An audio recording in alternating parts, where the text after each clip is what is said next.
नमस्कार विद्यार्थी मित्रांनो, आपण दिवाळीच्या सुट्टीपूर्वी व्हिडिओच्या माध्यमातून इयत्ता 12वीच्या इतिहास या विषयाचे 5 प्रकरणं पूर्णपणे शिकवून संपवलेले आहेत.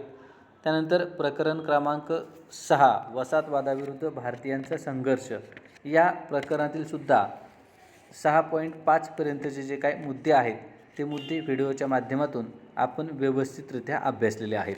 तर आज आपण या प्रकरणातील पुढचा नवीन मुद्दा सुरू करतोय, तो म्हणजे 6.6 सशस्त्र क्रांतिकारकांचे लढे. 1757 मध्ये प्लासीच्या युद्धामध्ये विजय संपादन करून ब्रिटिशांनी भारतामध्ये आपल्या सत्तेचा पाया घातलेला आहे. त्यानंतर 1757 ते 1857, थोडक्यात या ठिकाणी 1757 ते 1857 हा जो काही 100 वर्षाचा कालखंड आहे, या 100 वर्षाच्या कालखंडामध्ये ब्रिटिशांनी संपूर्ण भारतामध्ये आपली सत्ता स्थापन केलेली आहे. ही सत्ता स्थापन करत असतानाच त्यांना सहजासहजी सत्ता मिळालेली नाही, तर त्यासाठी त्यांना भारतीयांबरोबर संघर्ष करावा लागलेला आहे. आणि या संघर्षातूनच ब्रिटिश सत्तेच्या विरोधामध्ये भारतीयांनीसुद्धा स्वातंत्र्य मिळवण्यासाठी किंवा आपला भूप्रदेश परत मिळवण्यासाठी विविध प्रकारचे लढे या ठिकाणी उभारलेले आहेत. यातील आज आपण सशस्त्र क्रांतिकारकांचे लढे याचा अभ्यास करणार आहोत. तर ब्रिटिश साम्राज्याविरुद्ध भारतात विविध मार्गांनी आंदोलनं झालेली आहे. मग 1857चा पूर्वीचे उठाव असतील, 1857चं उठाव असेल, त्यानंतर राष्ट्रीय सभेची स्थापना झाल्यानंतर लोकमान्य टिळकांच्या नेतृत्वाखाली या ठिकाणी झालेली आंदोलनं असतील, बंगालच्या फाळणीविरुद्ध झालेली आंदोलनं असतील, महात्मा गांधींच्या नेतृत्वाखाली झालेली आंदोलनं असतील. तर त्या आंदोलनांपैकीच एक महत्त्वपूर्ण भाग म्हणजे सशस्त्र क्रांतिकारकांचे लढे. जे काही क्रांतिकारक आहेत, या क्रांतिकारकांच्या लढ्यांचा अभ्यास आपण या व्हिडिओच्या माध्यमातून करणार आहोत. ब्रिटिश साम्राज्याविरुद्ध भारतात विविध मार्गांनी आंदोलनं झाली. त्यातीलच एक मार्ग म्हणजे सशस्त्र क्रांतीचा मार्ग होय. म्हणजे ब्रिटिश सत्तेच्या विरोधामध्ये जे काही विविध आंदोलनं झाली, या आंदोलनातील एक मार्ग किंवा एक विचारप्रवाह म्हणजे सशस्त्र क्रांतीचा मार्ग होय. आता सशस्त्र क्रांतीचा म्हणजे काय, तर शस्त्रास्त्रांच्या साहाय्याने ब्रिटिश सत्तेला विरोध करणे. मग हे जे काही सशस्त्र क्रांतिकारकांचे लढे होते, या सशस्त्र क्रांतिकारकांचे जे काही लढे होते, या लढ्यांचं उद्दिष्ट काय होतं, तर शासन यंत्रणा खिळखिळीत करणे, सरकारचा लोकांना वाटणारा जो काही दरारा आहे तो दरारा त्या ठिकाणी नाहीसा करणे व ब्रिटिश सत्ता उधळून लावणे, हे सशस्त्र क्रांतिकारकांचे काय होते, मुख्य उद्दिष्ट होते. तर सशस्त्र क्रांतिकारक जे होते ते सशस्त्र क्रांतिकारकांच्या क्रांतीचं मुख्य उद्दिष्ट काय होते, तर ते मुख्य उद्दिष्ट आपल्याला पहिले सांगता येईल, शासन यंत्रणा खिळखिळी करणे. म्हणजे ब्रिटिशांची जी काही शासन यंत्रणा आहे, ही शासन यंत्रणा खिळखिळीत करणे. यानंतर सरकारचा किंवा ब्रिटिश सत्तेविषयी भारतीय लोकांच्या मनामध्ये असणारी जी काही भीती असेल किंवा जो काही दरारा आहे, हा सत्तेचा दरारा नाहीसा करणे किंवा नष्ट करणे व सशस्त्र क्रांतीच्या मार्गाने ब्रिटिश सत्ता उधळून टाकणे किंवा उधळून लावणे, हे सशस्त्र क्रांतिकारांचे मुख्य उद्दिष्ट होते. कदाचित सशस्त्र क्रांतिकारांचे मुख्य उद्दिष्टे कोणते होते, अशा प्रकारचा प्रश्न विचारला जाऊ शकतो. तर सशस्त्र क्रांतिकारांचे मुख्य उद्दिष्ट काय होतं, शासन यंत्रणा खिळखिळी करणे, सरकारचा भारतीय लोकांना वाटणारा दरारा नाहीसा करणे आणि क्रांतीच्या मार्गाने ब्रिटिश सत्ता भारतातून उधळून लावणे किंवा नष्ट करणे, हे सशस्त्र क्रांतिकारकांच्या कार्याचे मुख्य उद्दिष्ट होते. यानंतर भारतामध्ये ज्या काही प्रारंभी सशस्त्र क्रांती झालेल्या आहेत किंवा भारतामध्ये प्रारंभी जे काही ब्रिटिश सत्तेच्या विरुद्ध क्रांतिकारी उठाव झालेले आहेत, त्याच्यामध्ये सर्वप्रथम पंजाब या प्रांतामध्ये रामसिंह कुका यांनी ब्रिटिश सत्तेच्या विरोधामध्ये उठावाचे आयोजन केलेलं होतं. पंजाबमध्ये रामसिंह कुका, त्याचप्रमाणे महाराष्ट्रामध्ये वासुदेव बळवंत फडके यांनी ब्रिटिश सरकारविरुद्ध उठाव केलेला आहे. वासुदेव बळवंत फडके यांना आद्य क्रांतिकारक म्हणून सुद्धा ओळखले जाते. या वासुदेव बळवंत फडके यांनी सर्वप्रथम महाराष्ट्रामध्ये ब्रिटिश सत्तेच्या विरुद्ध उठाव केलेला आहे. यानंतर पुण्यामध्ये जेव्हा प्लेग या साथीच्या रोगाचा प्रसार झालेला होता, तेव्हा या पुणे या शहरामध्ये या साथीच्या रोगाचा किंवा प्लेगचा बंदोबस्त करत असताना जो काही प्लेग कमिशनर होता किंवा तत्कालीन जो काही कमिशनर होता रँड, याने काय केलेले आहे, तर पुण्यातील प्रजेवर त्या ठिकाणी जुलूम जबरदस्ती केलेली आहे. आणि ह्या ज्या काही एकतर भारतीय जनता साथीच्या रोगामध्ये या ठिकाणी त्रस्त झालेली होती. त्यातच हा जो काही ब्रिटिश कमिशनर होता, या ब्रिटिश कमिशनरने काय केलेलं आहे, तर या ब्रिटिश कमिशनरने जनतेवर जुलूम जबरदस्ती केलेली आहे. आणि त्याची चीड येऊन दामोदर आणि बाळकृष्ण या चाफेकर बंधूंनी रँडची काय केलेली आहे, हत्या केलेली आहे. तर पुण्यामध्ये जे काही गणेश खिंड आहे, सध्याच्या पुणे विद्यापीठाचा जो काही परिसर आहे, या परिसरामध्ये गणेश खिंड आहे.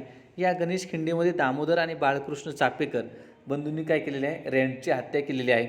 अशा प्रकारे आपल्याला प्रारंभीच्या काही क्रांतिकारी घटना या ठिकाणी सांगता येतील. यानंतर 1899मध्ये गणेश दामोदर सावरकर आणि त्यांचे बंधू विनायक दामोदर सावरकर यांच्या पुढाकाराने नाशिक येथे क्रांतिकारकांचे मित्रमेळा ही गुप्त संघटना स्थापन झालेली आहे. म्हणजेच 1899मध्ये गणेश दामोदर सावरकर आणि त्यांचे बंधू विनायक दामोदर सावरकर यांनी नाशिक येथे क्रांतिकारकांची मित्रमेळा ही गुप्त संघटना काय केलेली आहे, स्थापन केलेली आहे. आणि ही जी काही मित्रमेळा संघटना होती, या मित्रमेळा संघटनेचेच नंतर या ठिकाणी अभिनव भारत या संघटनेमध्ये रूपांतर झालेलं आहे. किंवा विनायक दामोदर सावरकर व त्यांच्या भावाने स्थापन केलेली जी काही मित्रमेळा ही नावाची संघटना होती, या मित्रमेळा या संघटनेचंच 1904मध्ये ही संघटना अभिनव भारत या नावाने ओळखली जाऊ लागलेली आहे. आणि अभिनव भारत या संघटनेची स्थापना केल्यानंतर किंवा 1904मध्येच विनायक दामोदर सावरकर हे उच्च शिक्षणासाठी किंवा पुढील शिक्षण घेण्यासाठी इंग्लंडला या ठिकाणी गेलेले आहेत. आणि इंग्लंडला गेल्यानंतर विनायक दामोदर सावरकरांनी हे जे काय अभिनव भारत संघटनेचे सदस्य होते किंवा कार्यकर्ते होते, या कार्यकर्त्यांना इंग्लंडमधून त्यांनी काय केलेलं आहे, क्रांतिकारी वाङ्मय या ठिकाणी पाठवलेले आहे. त्याचप्रमाणे क्रांतिकार्यासाठी पिस्तुले व इतर साहित्य पाठवण्यास सुरुवात केलेली आहे. म्हणजे अभिनव भारत संघटनेचे जे काही कार्यकर्ते होते किंवा जे काही सदस्य होते, या सदस्यांमध्ये क्रांतीची प्रेरणा निर्माण व्हावी म्हणून इंग्लंडमधून विनायक दामोदर सावरकर यांनी क्रांतिकारी वाङ्मय या ठिकाणी पाठवलेलं आहे. त्याचप्रमाणे पिस्तुले व इतर साहित्य मोठ्या प्रमाणावर पाठवलेलं आहे. विनायक दामोदर सावरकर यांनी जोसेफ मॅझेनी हा जो काही इटालियन क्रांतिकारक होता, या इटालियन क्रांतिकारकाचे चरित्र लिहिलेले आहे. कदाचित एका वाक्यामध्ये ते उत्तर द्या म्हणून असा प्रश्न विचारला जाऊ शकतो की जोसेफ मॅझेनी यांचे चरित्र कोणत्या भारतीय क्रांतिकारकाने लिहिले, तर विनायक दामोदर सावरकर यांनी जोसेफ मॅझेनी या इटालियन क्रांतिकारकाचे चरित्र लिहिलेले आहे. त्याचप्रमाणे विनायक दामोदर सावरकर यांनी 1857चे स्वातंत्र्य समर हा ग्रंथ लिहिलेला आहे. म्हणजेच अभिनव भारत या संघटनेच्या माध्यमातून विनायक दामोदर सावरकर यांनी भारतामध्ये क्रांतिकार्याचा प्रसार व प्रचार केलेला आहे.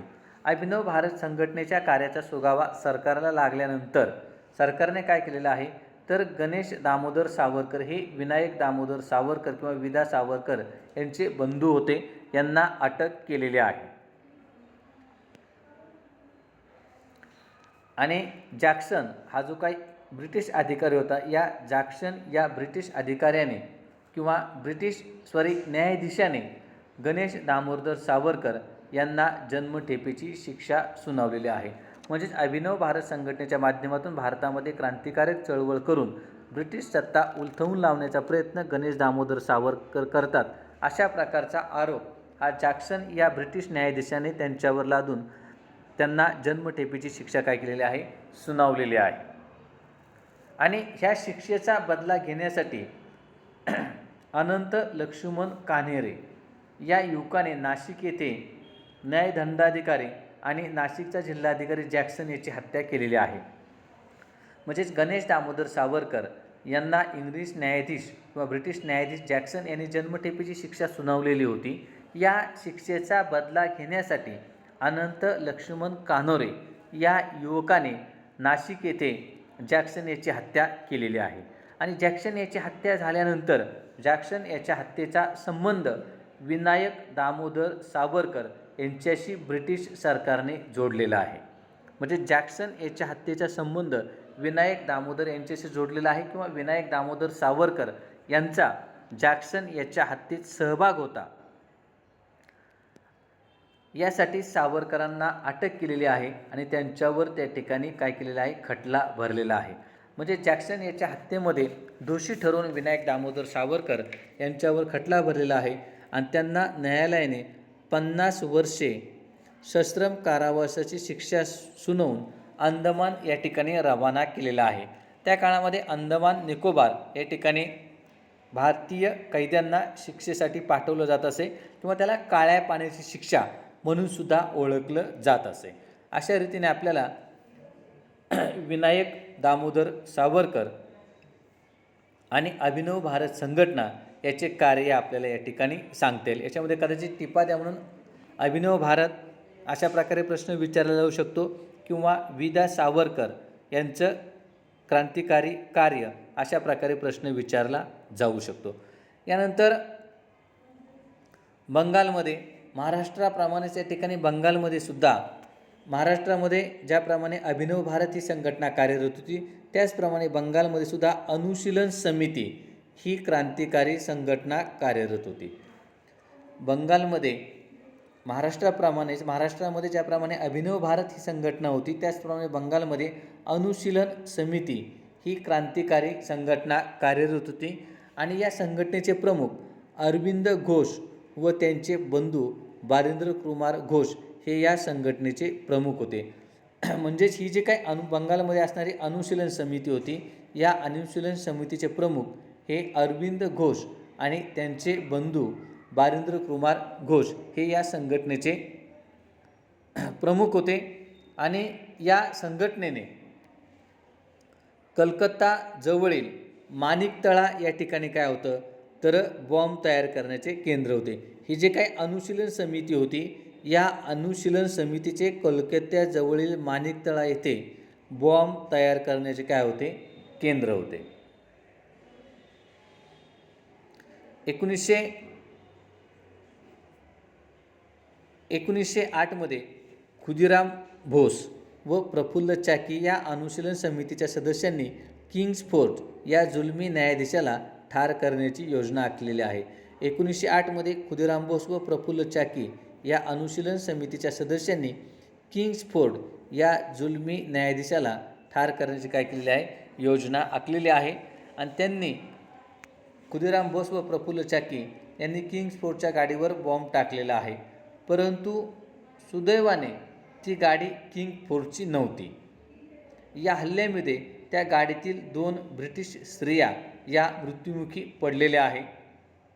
आणि या घटनेनंतर प्रफुल्ल चाकी यांनी स्वतःवर त्या ठिकाणी गोळी झाडून घेतलेली आहे व आत्महत्या केलेली आहे. आणि खुदीराम बोस हे पोलिसांच्या हाती लागलेले आहेत आणि त्यांना ब्रिटिशांनी काय केलेले आहे फाशी दिलेली आहे. अशा रीतीने बंगालमध्ये अनुशीलन समितीची स्थापना झाली. अरविंद घोष व बारिंद्र कुमार घोष हे या अनुशीलन समितीचे काय होते प्रमुख होते. आणि अनुशीलन समितीचे कोलकात्याजवळील माणिकतळा येथे काय होते बॉम्ब तयार करण्याचं काय होतं केंद्र होतं. 1908 मध्ये अनुशीलन समितीचे सदस्य असणारे खुदीराम बोस व प्रफुल्ल चाकी यांनी किंग्सफोर्ड या जुलमी न्यायाधीशाला ठार करण्याची योजना आखली आणि त्या योजनेतून त्यांनी त्याच्या गाडीवर बॉम्ब टाकला. मात्र त्या गाडीमध्ये किंग्सफोर्ड नव्हता, तर त्याऐवजी 2 ब्रिटिश स्त्रिया काय झालेल्या आहेत मृत्युमुखी पडलेल्या आहे. या घटनेनंतर प्रफुल्ल चाकी यांनी स्वतःवर गोळी झाडून घेतलेले आहे, तर खुदीराम बोस हे पोलिसांच्या हाती लागलेले आहेत व त्यांना फाशी देण्यात आलेली आहे. आजच्या व्हिडिओमध्ये आपण इथपर्यंतचा अभ्यास करू. उद्याच्या व्हिडिओमध्ये आपण पुढील ज्या काही क्रांतिकारी घटना आहेत या क्रांतिकारी घटनांचा अभ्यास करणार आहोत. धन्यवाद.